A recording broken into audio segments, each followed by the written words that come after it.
तो उसी को फॉलो किया जाएगा और इस तरह का हो सकता है बदलाव आगे भी हो सकते हैं। कांग्रेस और सपा में लगभग गठबंधन तय हो गया, आज शाम को प्रेस वार्ता भी शायद हो सकती है।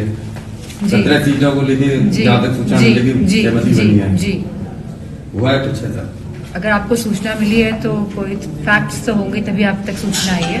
नहीं, 2-3 सीटों को लेकर कुछ अभी, लेकिन अब आप पे सूचना आई है तो मैं समझती हूँ कि कोई ना कोई सच्चाई होगी इसमें। धर्मेंद्र जी पहले वहां से थे, बताइए उसे, अब उनको क्या लग रहा है, कहाँ उनको दे जा सकते? आने वाले समय में जिस तरह आप देख रहे हैं रोज लिस्ट निकल रही है हर हफ्ते में, तो आपको पता चल जाएगा कि धर्मेंद्र जी अगर लड़ेंगे तो कहाँ से लड़ेंगे। सांसद जी लगातार लिस्ट जारी की जा रही है, सांसद लगातार नहीं, खाली 3 लिस्ट आई है। 3 लिस्ट आई है। तेज प्रताप यादव जी का उसमें नाम नहीं निकल के आया, क्या मैं समझती हूँ राष्ट्रीय नेतृत्व तय करेगा कि कौन कहाँ से चुनाव लड़ेगा। और राहुल गांधी ने एक बयान दिया है कि यूपी के युवा जो हैं वो रात में शराब के नशे में सड़कों पे यूपी के युवा जो है वो शराबी है, रात भर सड़कों पे मतलब डांस करते हैं। मैंने इस तरह का बयान नहीं सुना है, पर मुझे ये पता है कि यूपी का जो युवा है वो बेरोजगार घूम रहा है, उसके पास काम नहीं है, वो हताश है, उसकी आशाएं धीरे धीरे कम होती जा रही हैं क्योंकि सरकार नौकरी नहीं दे पा रही है। अगर नौकरी आती भी है पुलिस में, आपने देखा होगा किस तरह पुलिस की नौकरी में भी अब जांच का विषय बन गया है क्योंकि पेपर लीक होने का भी सवाल उठ रहे हैं।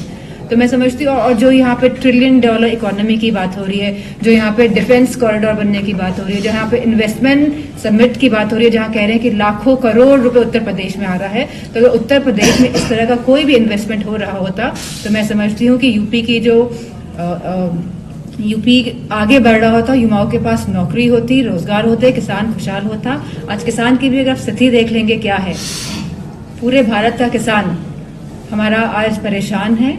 और जो राष्ट्रवाद की बात करते हैं, असली राष्ट्रवाद किसान और हमारा जवान है, और इन दोनों स्तंभों को इस सरकार ने बुरी तरह से हिलाने का काम किया है। आज बीजेपी से भारतीय जनता पार्टी में लखनऊ में शामिल हुए हैं, क्या इससे कोई पार्टी को कोई असर पड़ेगा? मैं नहीं समझती हूँ क्योंकि शुरू से ही समाजवादी पार्टी के राष्ट्रीय अध्यक्ष जी का जो फाउंडेशन थी वो थी पीडीए, और मुझे खुशी है कि आज अलायंस होने जा रहा है और आप देखेंगे कि कितनी मजबूती के साथ ये अलायंस भाजपा का सामना करेगा क्योंकि भाजपा हर फ्रंट में फेल नजर आ रही है। मैनपुरी से बीजेपी 4 स्तंभों की बात हुई थी, नारी की, युवाओं की, किसानों की और जवानों की।